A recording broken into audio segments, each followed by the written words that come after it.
अब किसी पर्सन को ये डिक्लेयर करने के लिए कि उसकी इनकम एक स्पेसिफिक टैक्स लिमिट से कम है, उस पर टैक्स डिडक्ट नहीं होगा, टीडीएस डिडक्ट नहीं होगा, उसके लिए फॉर्म 15G और 15H फाइल करने की जरूरत नहीं है। हेलो फ्रेंड्स, मैं हूँ सी शेरी अरोरा, वेलकम बैक। आज हम बात करेंगे एक नए इनकम टैक्स फॉर्म के बारे में, फॉर्म 121। पुराने एक्ट में क्या होता था कि अगर हमें किसी पर्सन को ये डिक्लेयर करना है कि मेरी इनकम पर टैक्स डिडक्ट मत करना, मेरी इनकम एक स्पेसिफिक लिमिट से कम है, तो उसके लिए हम फॉर्म फाइल करते थे, फॉर्म 15G और 15H। 15G फाइल होता था फॉर नॉन सीनियर सिटीजन और 15H फाइल होता था फॉर सीनियर सिटीजन। तो उसमें एज का कंफ्यूजन रहता था कि फॉर्म 15G फाइल करें या फॉर्म 15H फाइल करें। अगर गलत फॉर्म फाइल हो जाता था तो उस पर आपका टीडीएस डिडक्ट हो जाता था, टैक्स आपका काट दिया जाता था। लेकिन नए एक्ट में क्या किया गया, दोनों फॉर्म को मर्ज करके एक नया फॉर्म आ गया, फॉर्म 121। तो ये एक सिंगल यूनिफाइड फॉर्म है, इसमें कोई एज लिमिट नहीं है, ये सारे एलिजिबल टैक्स पेयर के लिए एप्लीकेबल होगा। ये फॉर्म फाइल होगा rule 211 declaration under section 393 subsection 6 for receipt of certain income without deduction of tax. इसमें कुछ ऐसी इनकम स्पेसिफाई की गई है जिस पर हमें टैक्स डिडक्ट नहीं करना है अगर हमारी इनकम टैक्सेबल लिमिट से कम आ जाती है। अगर ये फॉर्म कौन कौन फाइल नहीं कर सकते, ये फॉर्म फाइल नहीं कर सकती कंपनीज, नॉन रेजिडेंट्स और फर्म्स।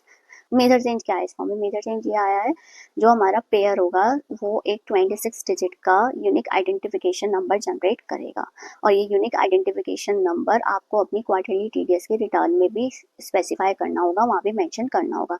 इस फॉर्म से क्या होगा, आपस में सारे फॉर्म इंटरलिंक होंगे, सारी चीज़ें इंटरलिंक हो जाएंगी और ये फॉर्म यहाँ से ट्रैक होना शुरू हो जाएगा। तो ये जो यूनिक आइडेंटिफिकेशन नंबर है 26 डिजिट का, ये मेजर चेंज है, ये जनरेट करेगा आपका पेयर। फॉर्म को दो पार्ट में डिवाइड किया गया है, पार्ट ए और पार्ट बी। पार्ट ए होगा हमारा डिक्लेरेशन वाला पार्ट और पार्ट बी होगा पेयर वाला पार्ट। पार्ट ए कौन फाइल करेगा? जिसका टीडीएस डिडक्ट होना है।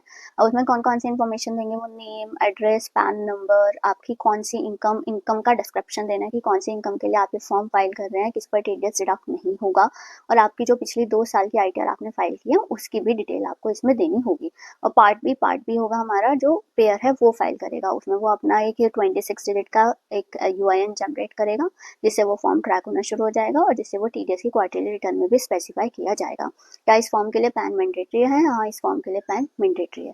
क्या ये फॉर्म फाइल करना जरूरी है? ये फॉर्म फाइल करना मैंडेटरी नहीं है। अगर हम फाइल नहीं करेंगे तो आपका टीडीएस डिडक्ट होना शुरू हो जाएगा। और ये फॉर्म कब फाइल करना चाहिए? फॉर्म फाइल करना चाहिए जैसे ही आपको लगे आपने कोई ऐसी ट्रांजेक्शन करी है जिस पर टीडीएस डिडक्ट हो सकता है, उससे पहले आपको ये फॉर्म फाइल कर देना चाहिए। अब इसमें कौन कौन सी इनकम स्पेसिफाई की गई है? इसमें स्पेसिफाई की गई है कुछ प्रोविडेंट फंड हो गया आपका, प्रोविडेंट फंड से आप पैसा निकाल रहे हैं, या फिर लाइफ इंश्योरेंस वाला कमीशन हो गया, उस पर बोनस हो गया, इंटरेस्ट ऑन डिपॉजिट्स हो गया। इनमें बहुत सारी इनकम स्पेसिफाई की गई है, उसकी पूरी लिस्ट ये रूल्स में आपको दिख रही है।